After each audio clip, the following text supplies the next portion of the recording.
you all. Today I'll just be speaking in English. I hope that's fine. My name is Konatang Daniel Patton, and today I wanted to share some words of encouragement to you all. Today I'll be telling two stories from the Old Testament in the Bible.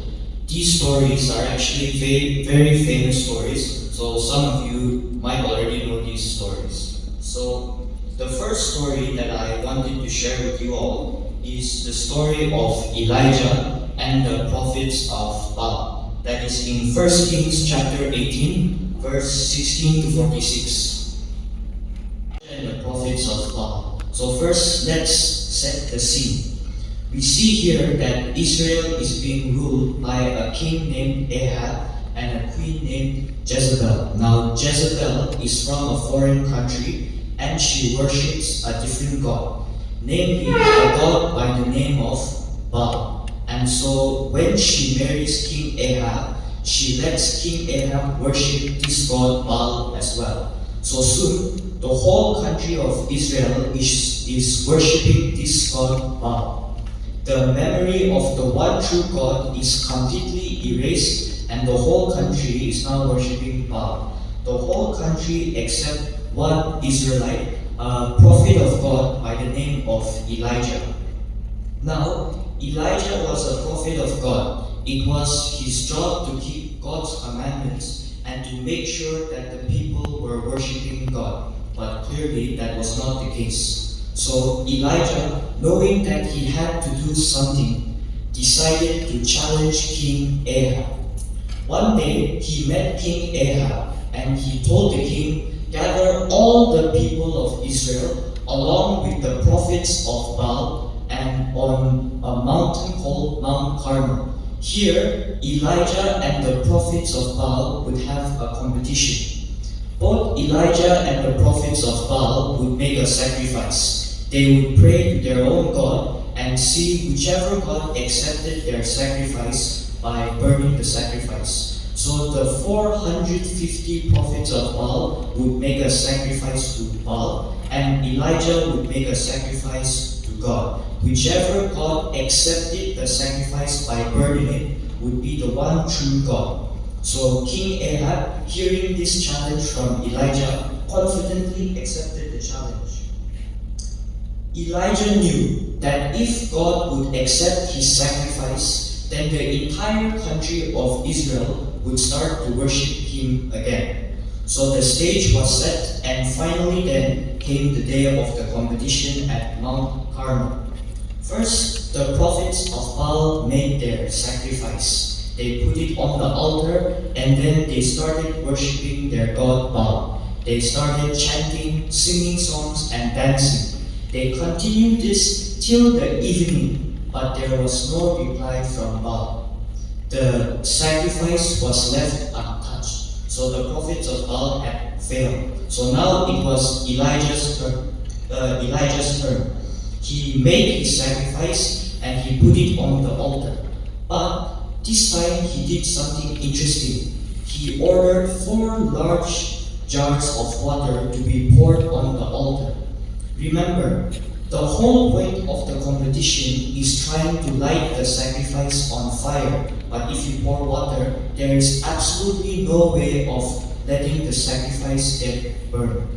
Nevertheless, Elijah poured the water and then he knelt on the ground and he started praying. This was what he prayed. "Lord God of Abraham, Isaac, and Israel, today let it be known that you are God in Israel and that I am your servant, and that I have done all these things at your word. Answer me, Lord, answer me, so that these people may know that you, Lord, are God, and that you have turned their heart back."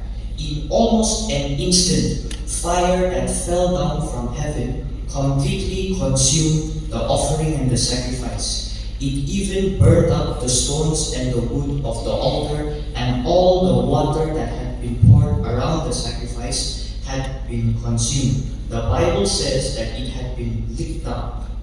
So the people of Israel, seeing this miracle, fell down and they cried out to the God of Elijah, saying that the God of Elijah was the one true God. Elijah had successfully completed his mission. Now, let me tell you another story. A story about Jacob. Some of you might know Jacob. And when he wrestled against an angel of God.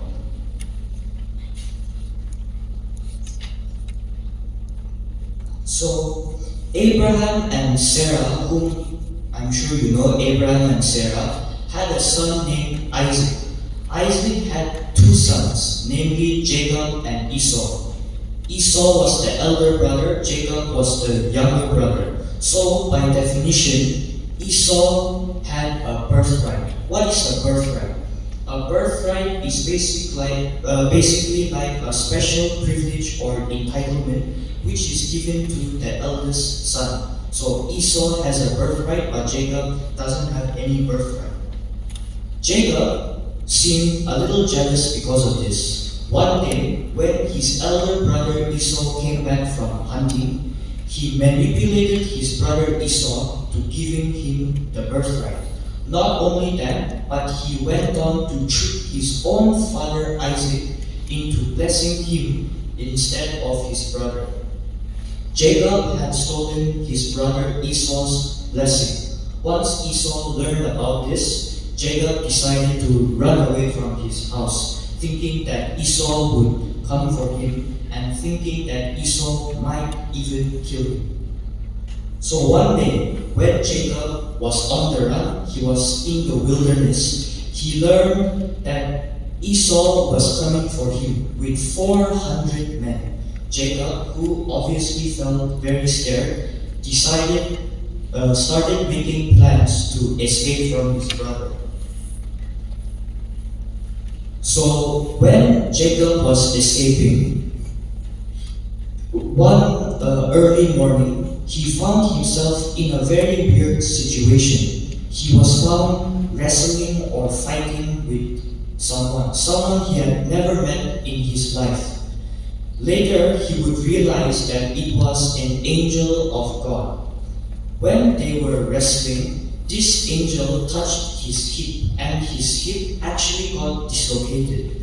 After they finished fighting, the man whom Jacob didn't know told him that he had to go. Jacob denied, saying that, "I will not let you go unless you bless me." Jacob was asking a blessing from a person he had never known or he had never seen in his life. Nevertheless, he asked a blessing from the man, and the man gave him the biggest blessing. He changed his name from Jacob to Israel, and Israel means one who fights against God and prevails. Jacob had fought against an angel of God, and because of that, he had gotten the greatest blessing.